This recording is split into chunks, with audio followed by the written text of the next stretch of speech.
Cities are a lot like people. They have an aura, a vibe, and most importantly, a history. Just like people, typically the more famous a city is, the more crazy its history is.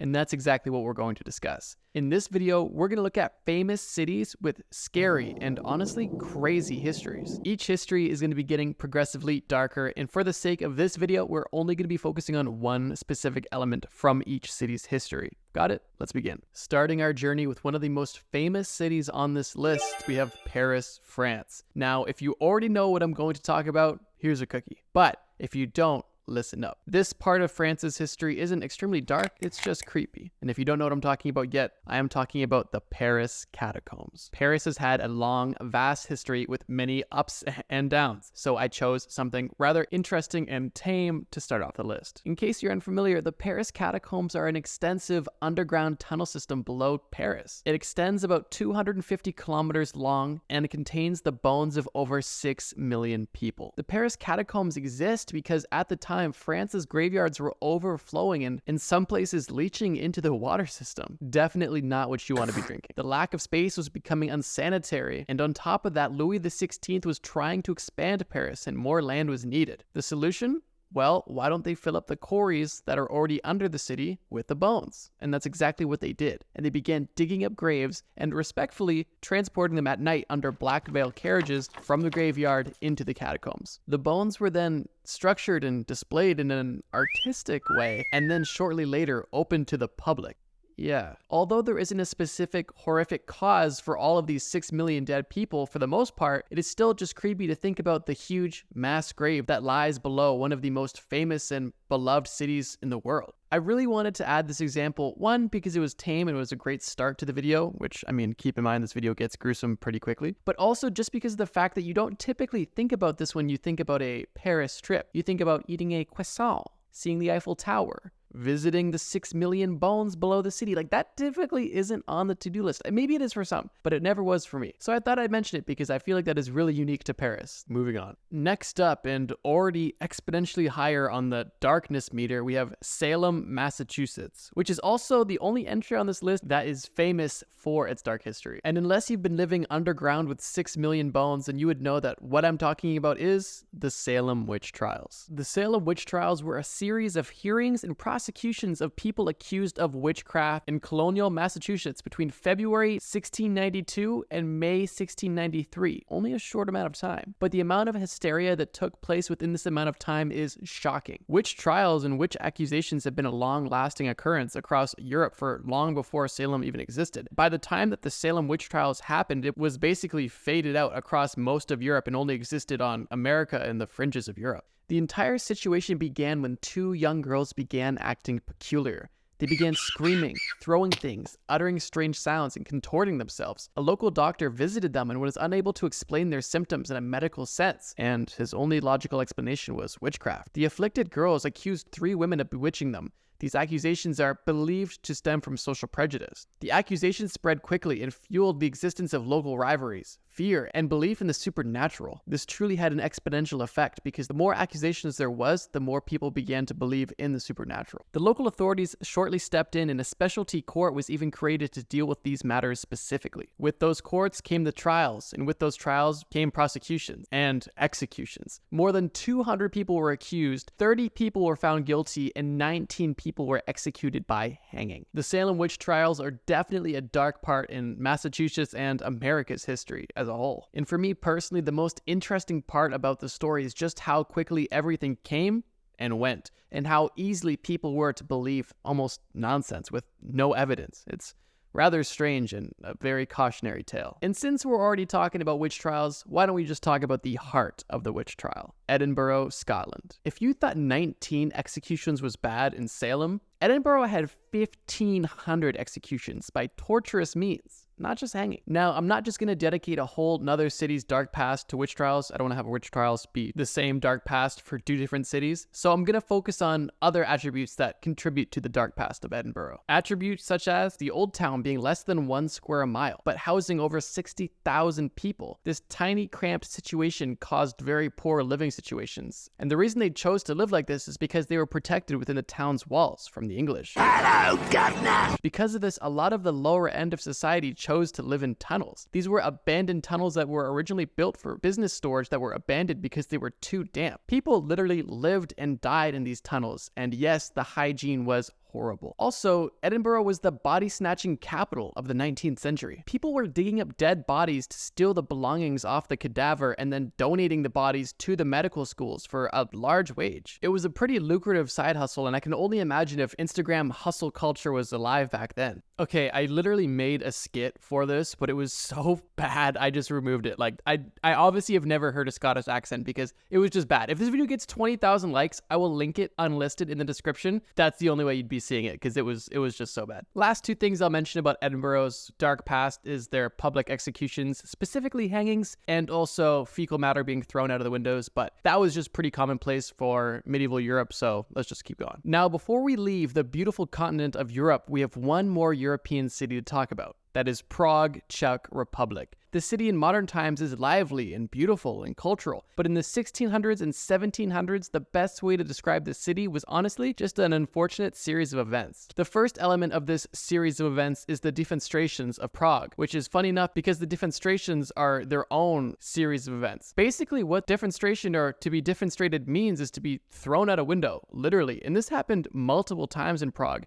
In 1419, in 1483, and in 1618, multiple members of parliament were thrown out of the window by disgruntled members of the public. No, please! Each of these defenestrations had rippling effects through society at the time, but I want to focus on specifically the defenestrations of 1618 because I believe they had the biggest effect on the city of Prague. Almost immediately following the defenestrations in Prague, being thrown out the third-story window, this led to the conflict that is known as the 30-Year War. And before you guys ask me how long this war lasted, I honestly don't know. I couldn't find the research. But only 3 years into the war, in 1621, 27 Czech leaders were executed in the town square, and several others were exiled. The war led to the Battle of Prague, further devastating the city and reduced its population from 60,000 people down to 20,000 people. That's a 60% drop in only a few years' time. And if you think that's bad, only a few years after that, in 1689, a huge fire destroyed most of the city. And then after that, finally in 1713 and in 14, one of the last major outbreaks of the plague afflicted the city, killing more than 12,000 people. It's safe to say that if you were alive for that century of Prague's history,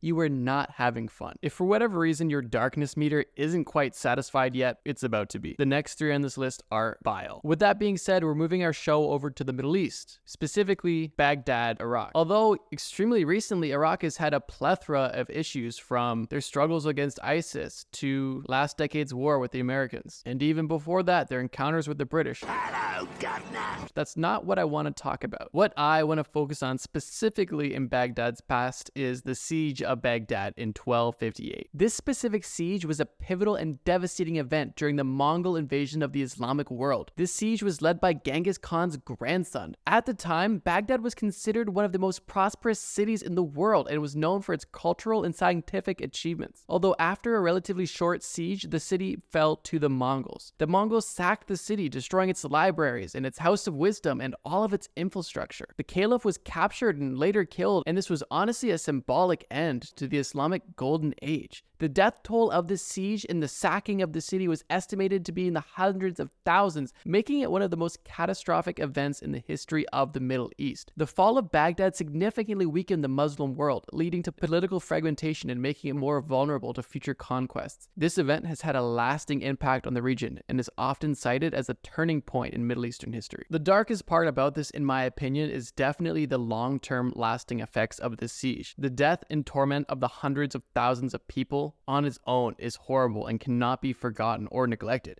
But the fact that this siege had such a long-lasting impact on Iraq as a country and the Middle East as a region is insane and, in my opinion, extremely dark. Moving even further east, we find ourselves in China, specifically Nanjing. And unfortunately, Nanjing has a very dark past. Over the course of 100 years, Nanjing found itself victim to multiple wars and unfathomable bloodshed, with a death toll in the tens of millions. This extremely dark time began with the Taiping Rebellion, a massive civil war in China from 1850 to 1884, where estimates of the death toll range from 20 20 to 70 million. After the Taiping Rebellion, there was multiple sieges and conflicts during that time, but the most notable post-Taiping Rebellion was the Nanjing Massacre, which was a mass murder and assault of civilians. When I say assault, I mean something much more dark and sinister, which I'm not really able to say, but use your imagination. The Nanjing Massacre, or the assault of Nanjing, was the mass murder of the Chinese civilians that happened immediately after the Battle of Nanking in the Second Sino-Japanese War. This massacre began on December 13th, 1937, and the massacre lasted 6 weeks long. The perpetrators, the Japanese Imperial Army, committed such vile war crimes such as mass assault, looting, and arson. The massacre is considered to be one of the worst wartime atrocities of all time. The Japanese army had quickly pushed through China after capturing Shanghai in November 1937, but in early December, it was on the outskirts of Nanjing. The speed of the army's advance was likely due to the commanders allowing looting and the assault on the way. Unfortunately, by the time the Japanese military reached Nanjing, the Chinese military was not in a place of defense. Once the Japanese troops reached the city, they faced minimal resistance and ran entirely unchecked. Chinese soldiers were rounded up and executed, and that's where the lawlessness truly began. Due to this unchecked power and other factors, the death toll is estimated to vary from 40 to 300,000, and there is estimated to be anywhere from 20,000 to 80,000 assaults. The International Military Tribunal for the Far East and its findings estimate that 200,000 murders and 20,000 cases of assault took place. For obvious reasons, I won't be getting into further detail, but this specific century was a horrible time for China, and this specific massacre was hell on earth for any resident of Nanjing. Our final entry on the list brings us back to Europe, specifically Russia. Where? St. Petersburg, or as it was formerly known as, Leningrad. If you're familiar with World War II, you know it's coming. If you don't, buckle up. The Battle of Leningrad, or the Siege of Leningrad, was a prolonged military blockade undertaken by the Axis powers against the Soviet Union. Germany's army advanced from the south, while Germany's allies, the Finnish army, invaded from the north. Both groups created a ring around the city, cutting off all supplies. This barricade lasted for 872 days and became the longest and most destructive sieges in all of history. An estimated 1.5 million people died as a result of this siege, and at the time, it was not classified as a war crime, although in the 21st century, some historians have classified it as a genocide due to the intentional destruction of the city and the systematic starvation of the civilian population. Germany wanted Leningrad specifically because of its cultural significance to the Soviet Union, and they were willing to do anything to get it. They motivated the Finnish army to join in on the battle by offering them part of the land once the siege was complete. Although they had every intention of taking the land, they didn't want to destroy it, and for a few reasons they didn't invade in the same manner as they did elsewhere via the Blitzkrieg. It's hard to truly get into the details of this story without getting too in the weeds about World War II history, but let's just boil it down to this. For over 2 years and 4 months, a city was surrounded by enemy forces with consistent fighting and no supplies in or out. The civilians were starved to death and frail, and over the course of this almost 2.5 years, 1.5 million people died. Today, the city is beautiful, vibrant, and cultural, but not long ago, millions of people were dying by starvation and war in one city, in one battle. If that's not dark, I don't know what is. This video really serves as a small spotlight on a small amount of some of the torment that has happened across the world, across history. It really makes you appreciate the relatively peaceful times we're living in now. But let me know what you guys think. How many of these cities' histories were you aware of? And what cities' histories do you know about that I didn't discuss? If you guys enjoyed this video, I'll be more than glad to do another one. For now, that's all. Okay, this is bad. Oi, mate, why would you work a 9 to 5 if you could just go dig up a body and sell it to the school? You gotta start thinking like a Sigma.